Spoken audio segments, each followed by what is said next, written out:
पौष मास में धर्म का गान, 8वें दिन की कथा महान। जो इसे मन से सुने, जीवन में वो हर सुख पाए। ओम भास्कराय नमः। हरे कृष्णा। आज की कथा हमें जीवन के वास्तविक सुख और शांति की दिशा दिखाती है।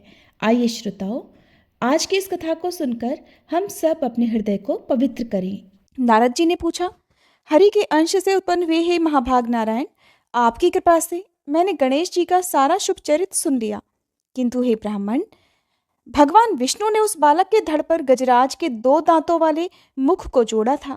फिर वह शिशु एक दंत कैसे हो गया? उसका वह दूसरा दांत कहाँ चला गया? वह प्रसंग बतलाने की कृपा कीजिए, क्योंकि आप सर्वेश्वर, सर्वज्ञ, कृपालु और भक्त वत्सल हैं।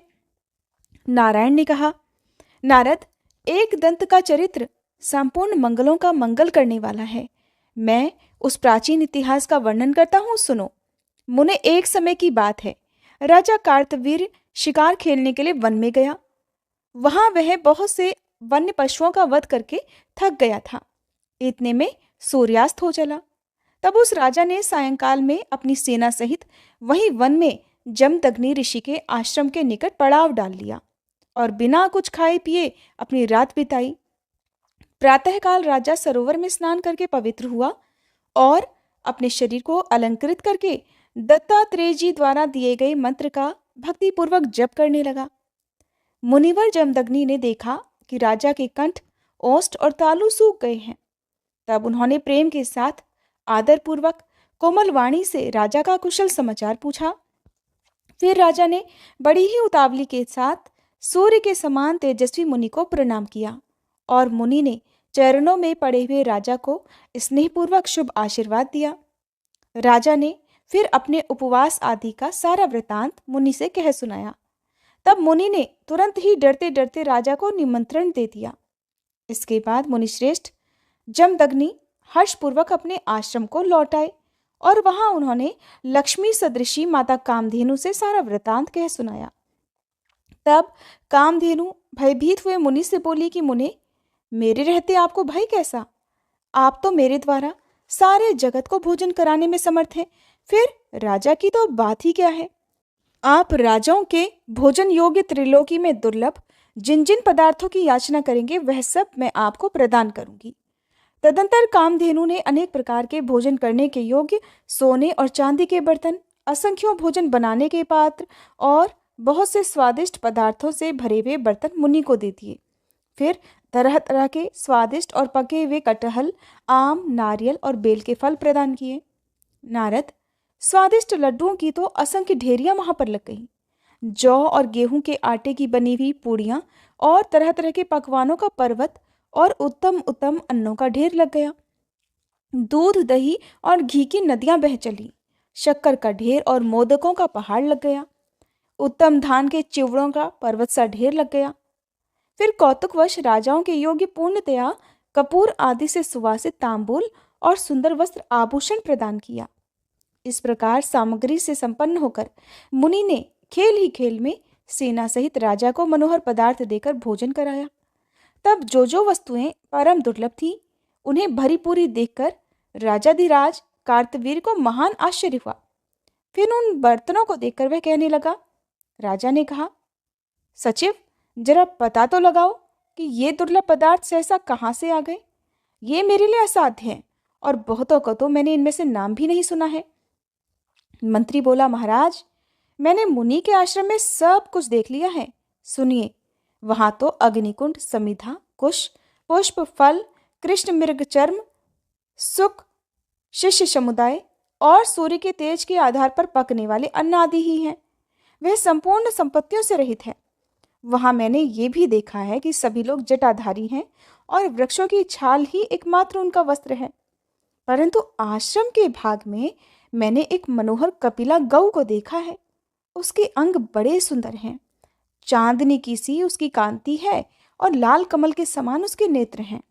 पूर्णिमा के चंद्रमा की सी कांतिमती वह गौ वहां तेज से उद्दीप्त हो रही थी। वही साक्षात लक्ष्मी जी की तरह संपूर्ण संपत्तियों और गुणों की आधार है। फिर मंत्री के कहने पर वह दुर्बुद्धि राजा मुनि से उसी गौ की याचना करने के लिए तत्पर हो गया। क्योंकि वह उस समय सर्वथा कालपाश से बंधा हुआ था। भला पुण्य अथवा उत्तम बुद्धि कर क्या सकती है, क्योंकि होनहार ही सब तरह से बली होता है। इस कारण पुण्यवान और बुद्धिमान होकर भी राजा कार्तवीर दैववश ब्राह्मण से याचना करना चाहता है। पुण्य कर्म से स्वर्ग का भोग करके मनुष्य पुण्य स्थल में जन्म लेते हैं और पाप कर्म से नरक का भोग करने के बाद प्राणियों की निंदित योनि में उत्पत्ति होती है। नारद, कर्म के वर्तमान रहते प्राणियों का उद्धार नहीं होता, इसलिए संत लोग निरंतर कर्म का क्षय ही करते रहते हैं। जगत का धारण पोषण करने वाली बुद्धिदायिनी माया प्रत्येक जन्म में सेवा किए जाने पर संतुष्ट होकर भक्त को वह भक्ति प्रदान करती है। फिर माया से विमुक्त हुए राजा कार्तवीर्य ने यत्नपूर्वक मुनि को अपने पास बुलाया और बड़ी प्रसन्नता के साथ अंजलि बांधकर भक्ति पूर्वक उनसे विनय पूर्वक वचन में कहने लगा। राजा ने कहा, भक्तों पर अनुग्रह करने के लिए उद्यत रहने वाले हे भक्तेश, आप तो कल्पतरु के समान हैं। इसलिए मुझ भक्त को कामना पूर्ण करने वाली इस कामधेनु को भिक्षा रूप में प्रदान कीजिए। हे तपोधन, आप जैसे दाताओं के लिए भारत में कोई वस्तु अदेय नहीं है, और मैंने सुना भी है कि पूर्व काल में दधीची ने देवताओं को अपनी अस्थियां तक दे डाली थी। हे तपोराशे, आप तो भारतवर्ष में लीला पूर्वक भ्रभंग मात्र से समूह की समूह कामधेनुओं की सृष्टि करने में समर्थ हैं।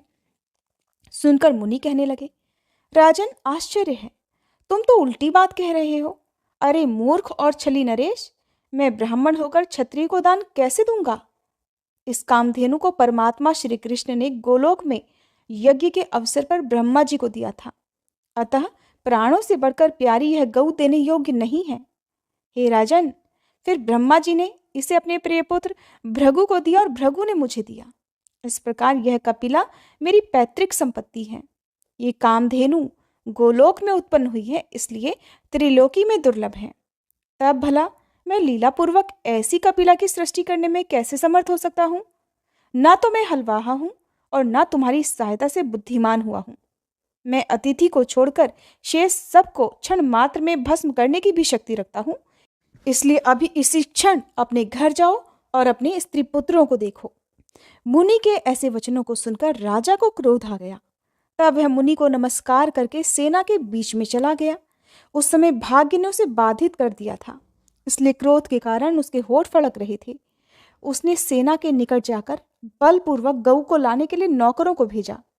इधर शोक के कारण जिनका विवेक नष्ट हो गया था, वे मुनिवर जमदग्नि कपिला गऊ के पास जाकर रोने लगे और उन्होंने सारा वृतांत कह सुनाया। तब भक्तों पर अनुग्रह करने के लिए उद्यत रहने वाली वह गऊ, जो साक्षात लक्ष्मी स्वरूपा थी, ब्राह्मण को रोते हुए देखकर बोली, मुने, जो निरंतर अपनी वस्तुओं का शासक, पालक और दाता है, चाहे वह इंद्र हो अथवा हलवाहा, वही अपनी वस्तु का दान कर सकता है। तपोधन, अगर आप स्वेच्छानुसार मुझे राजा को देंगे, तभी मैं स्वेच्छा से अथवा आपकी आज्ञा से उसके साथ जाऊंगी। अगर आप नहीं देंगे तो मैं आपके घर से नहीं जाऊंगी। आप मेरे द्वारा दी गई सेना के सहारे राजा को यहाँ से भगा दीजिए। सर्वज्ञ, माया से विमुक्त होकर आप रो क्यों रहे हैं? अरे, ये संयोग वियोग तो कालकृत हैं, आत्मकृत नहीं है। आप मेरे कौन हैं और मैं आपकी कौन हूँ? ये संबंध तो काल द्वारा नियोजित है। जब तक ये संबंध है तभी तक आप मेरे हैं। मन जब तक जिस वस्तु को केवल अपना मानता है और उस पर अपना अधिकार समझता है, तभी तक उसके वियोग से अर्थात उस वस्तु के बिछुड़ जाने से दुख होता है। ऐसा कहकर कामधेनु ने सूर्य के समान कांतिमान नाना प्रकार के शस्त्रास्त्र और सेनाएं उत्पन्न कर दी। उस कपिला के मुख आदि अंगों से करोड़ों करोड़ों खड्गधारी, शूलधारी, धनुर्धारी, दंड शक्ति और गदाधारी शूरवीर निकल आए। करोड़ों वीर राजकुमार और म्लेच्छ निकले। इस प्रकार कपिला ने मुनि को सेनाएं देकर उन्हें निर्भय कर दिया और कहा, अब ये सेनाएं युद्ध करेंगी, आप वहां मत जाइए। उस सामग्री से संपन्न होने के कारण मुनि को महान प्रसन्नता हुई। इधर राजा द्वारा भेजे गए भृत्य ने लौटकर राजा को सारा वृतांत बतला दिया। कपिला की सेना का वृतांत और अपने पक्ष की पराजय सुनकर राजा कार्तवीर्य भयभीत हो गया। उसके मन में कातरता छा गई। तब उसने दूत भेजकर अपने देश से और दूसरी दूसरी सेनाएं मंगवाई। नारायण कहते हैं, नारद, फिर कार्तवीर्य ने दुखी हृदय से श्री हरि का स्मरण किया और कुपित होकर मुनि के पास दूत भेजकर ये कहलवाया कि मुनिश्रेष्ठ, युद्ध कीजिए अथवा मुझ अतिथि और भृत्य को मेरी वांछित गऊ दे दीजिए। भली भांति विचार करके जो उचित हो, जो आपको सही लगे वही कीजिए। दूत की ये बात सुनकर मुनिवर जमदग्नि ठहाका मारकर हंस पड़े और जो हितकारक सत्य नीति का सार तत्व था वह सब दूत से कहने लगे। मुनि ने कहा, दूत, राजा को आहार रहित देखकर ही मैं उसे अपने घर ले आया और यथोचित रूप से शक्ति के अनुसार अनेक प्रकार के व्यंजन भोजन कराए। अब वह राजा मेरी प्राणों से प्यारी कपिला को बलपूर्वक मांग रहा है। मैं उसे देने में सर्वथा असमर्थ हूं, इसलिए युद्ध दान दूंगा, ये निश्चित है। मुनि का ये वचन सुनकर दूत लौट गया और सभा के मध्य भाग में भय के कारण कवच धारण करके बैठे हुए राजा से सारा वृतांत कह सुनाया। इधर मुनि ने कपिला गौ से कहा कि इस समय मैं क्या करूं, क्योंकि जैसे कर्णधार के बिना नौका अनियंत्रित रहती है, वही दशा मेरे बिना इस सेना की हो रही है। तब कपिला ने मुनि को अनेक प्रकार के शस्त्र, युद्ध शास्त्र की शिक्षा और उसके उपयोग में आने वाले संधान आदि का ज्ञान प्रदान करते हुए कहा, विप्रवर, आपकी जय हो। आप युद्ध में निश्चय ही शत्रु को जीत लेंगे और ये भी ध्रुव है कि अमोघ दिव्यास्त्र के बिना आपकी मृत्यु नहीं होगी। आप ब्राह्मण हैं, इसलिए आपका दत्तात्रेय जी के शिष्य और अमोघ शस्त्रधारी राजा के साथ युद्ध होना युक्त नहीं है। हे ब्राह्मण, ऐसा कहकर मनस्विनी कपिला मौन हो गई। तब मनस्वी मुनि ने सेना को सुसज्जित किया और उस सारी सेना को साथ लेकर वे युद्ध स्थल को प्रस्थान कर गए। उधर राजा भी युद्ध के लिए आ डटा। उसने मुनिवर जमदग्नि को प्रणाम किया। फिर दोनों सेनाओं में अत्यंत दुष्कर युद्ध होने लगा।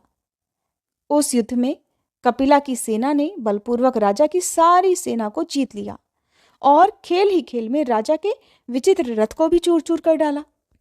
फिर हंसते हंसते राजा के कवच और धनुष को भी छिन्न भिन्न कर डाला।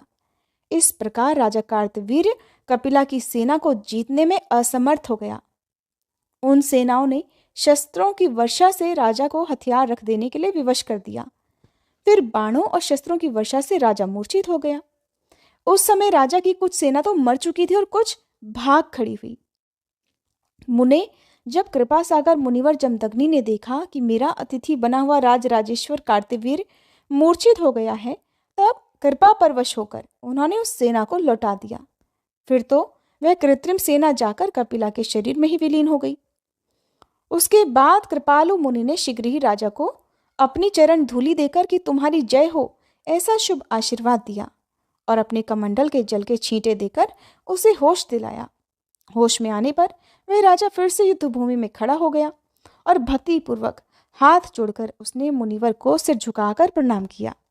तब मुनि ने राजा को शुभाशीष देकर हृदय से लगा लिया और पुनः उसे स्नान कराकर यत्नपूर्वक भोजन कराया, क्योंकि ब्राह्मणों का हृदय सदा मक्खन के समान कोमल हुआ करता है, परंतु दूसरों का हृदय सदा छुरे की धार के समान तेज, असाध्य और दारुण होता है।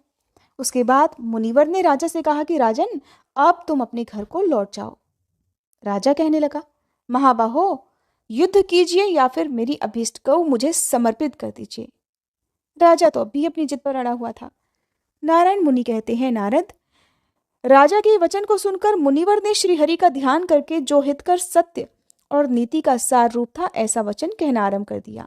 मुनि ने कहा, महाभाग, अपने घर जाओ और सनातन धर्म की रक्षा करो, क्योंकि धर्म के सुरक्षित रहने पर सारी संपत्तियां सदा से स्थिर रूप से निवास करती हैं।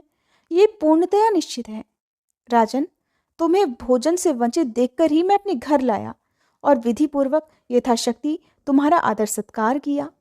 इस समय तुम्हें मूर्छित देकर मैंने चरण धूली और शुभाशीर्वाद दिया, जिससे तुम्हारी मूर्छा दूर हुई। इसलिए तुम्हारा अब ऐसा कहना बिल्कुल उचित नहीं है। उस वचन को सुनकर राजा ने मुनिवर को प्रणाम किया और एक दूसरे रथ पर सवार होकर युद्ध कीजिए ऐसा ललकारा। तब मुनि भी कवच धारण करके उससे युद्ध करने के लिए तत्पर हो गए। क्रोध के कारण राजा की बुद्धि मारी गई थी, इसलिए वह मुनि के साथ जूझने लगा। मुनि ने कपिला द्वारा दी गई शक्ति और शस्त्र के बल से राजा को शस्त्रहीन करके फिर मूर्छित कर दिया। तब कमल लोचन राजा कार्तवीर्य पुनः होश में आकर क्रोध पूर्वक मुनि के साथ लोहा लेने लगा। उस राजा ने युद्ध क्षेत्र में आग्नेयास्त्र का प्रयोग किया। तब मुनि ने वारुणास्त्र द्वारा उसे हंसते हंसते शांत कर दिया। फिर राजा ने रणभूमि में मुनि के ऊपर वारुणास्त्र फेंका। तब मुनि ने लीलापूर्वक वायव्यास्त्र द्वारा उसे शांत कर दिया। इस प्रकार एक दूसरे से वे दोनों डटकर युद्ध करने लगे। फिर युद्ध के मैदान में हंसते हुए मुनि ने खेल ही खेल में नागास्त्र द्वारा राजा के सभी मंत्रियों को बांधकर कैद कर लिया। फिर लीलापूर्वक उत्तम मंत्र का प्रयोग करके उस राजा को जगाया और उन बंधे हुए सभी मंत्रियों को उसे दिखाया। राजा को दिखाकर मुनि ने तत्काल ही उन्हें बंधन मुक्त कर दिया और राजा को आशीर्वाद देकर फिर कहा कि राजन, अपने घर जाओ। परंतु राजा तो क्रोध में भरा हुआ था, उसकी बुद्धि मारी गई थी। उसने उठकर त्रिशूल उठा लिया और यत्नपूर्वक उसे मुनिवर जमदग्नि पर चला दिया।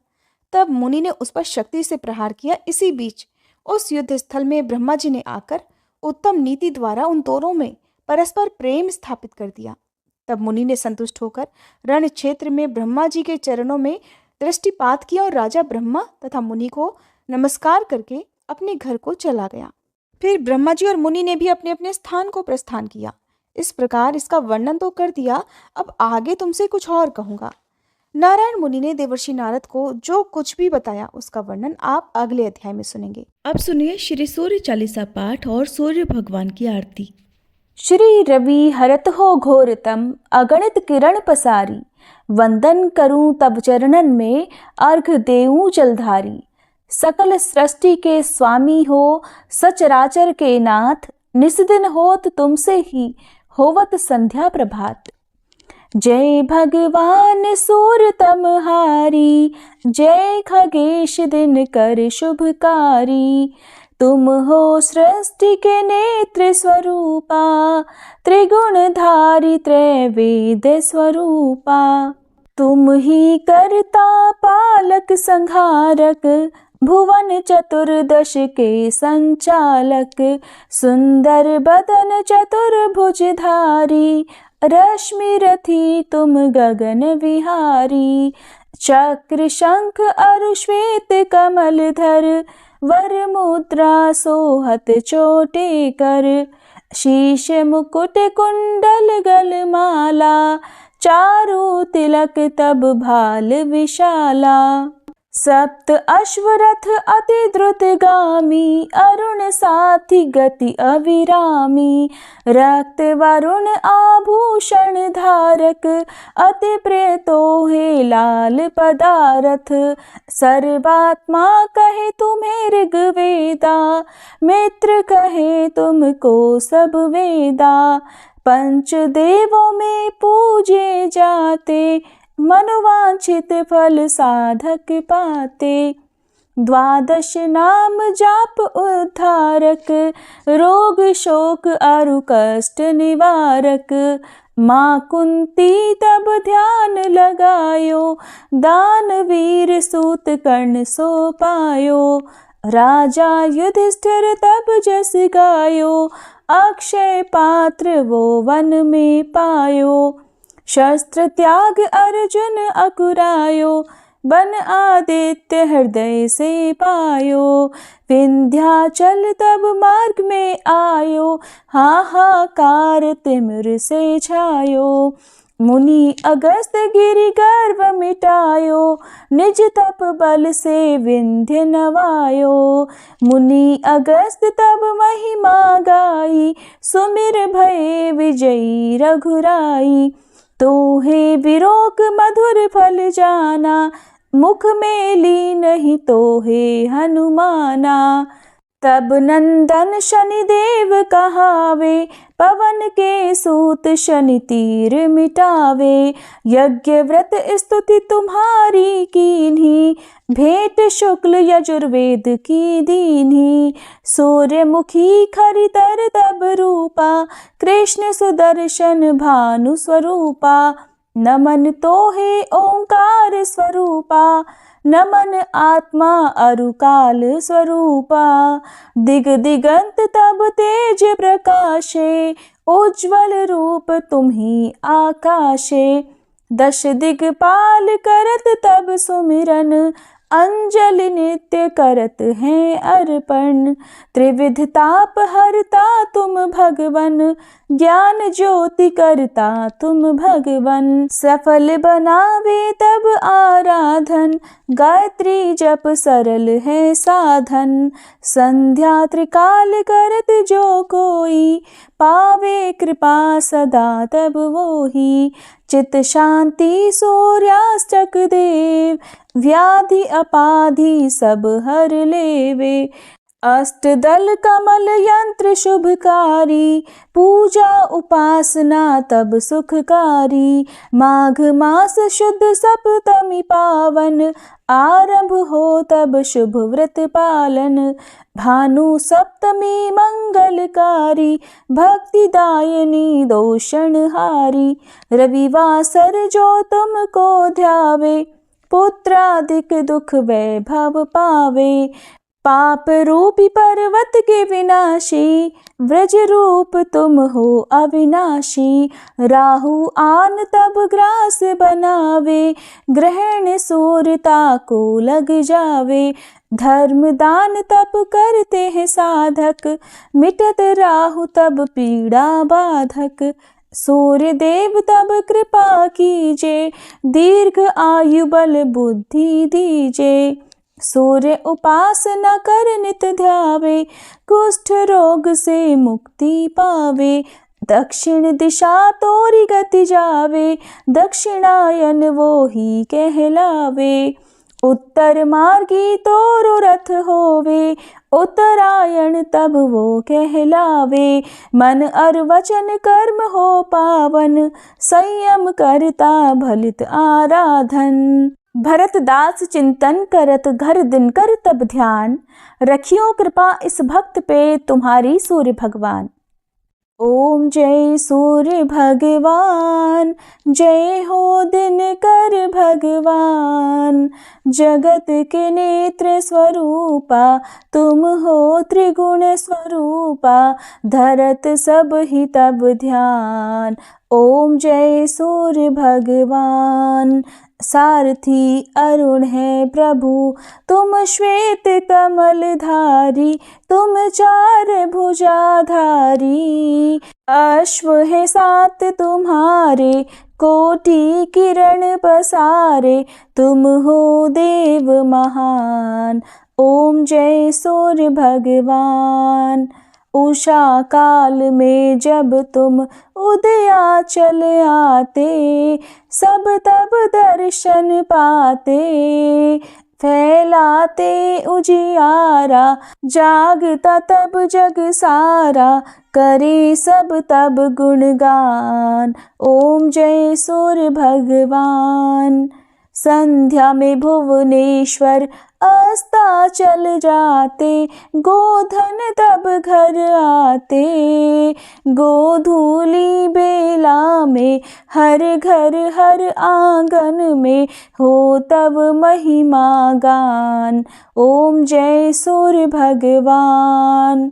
देव दनुज नर नारी, ऋषि मुनिवर भजते। आदित्य हृदय जपते, स्तोत्र ये मंगलकारी।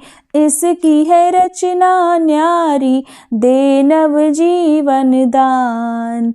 ओम जय सूर्य भगवान। तुम हो त्रिकाल रचयिता, तुम जग के आधार। महिमा तब अपरंपार, प्राणों का सिंचन करके। भक्तों को अपने देते, बल बुद्धि और ज्ञान। ओम जय सूर्य भगवान। भूचर जलचर खेचर, सबके हो प्राण तुम्ही। सब जीवों के प्राण तुम्ही। वेद पुराण बखाने, धर्म सभी तुम्हें माने। तुम ही सर्वशक्तिमान, ओम जय सूर्य भगवान। पूजन करती दिशाएं, पूजे दश दिक्पाल। तुम भुवनों के प्रतिपाल, ऋतुएं तुम्हारी दासी। तुम शाश्वत अविनाशी, शुभकारी अंशुमान। ओम जय सूर्य भगवान, ओम जय सूर्य भगवान। जय हो दिनकर भगवान, जगत के नेत्र स्वरूपा। तुम हो त्रिगुण स्वरूपा, धरत सब ही तब ध्यान। ओम जय सूर्य भगवान, ओम जय सूर्य भगवान।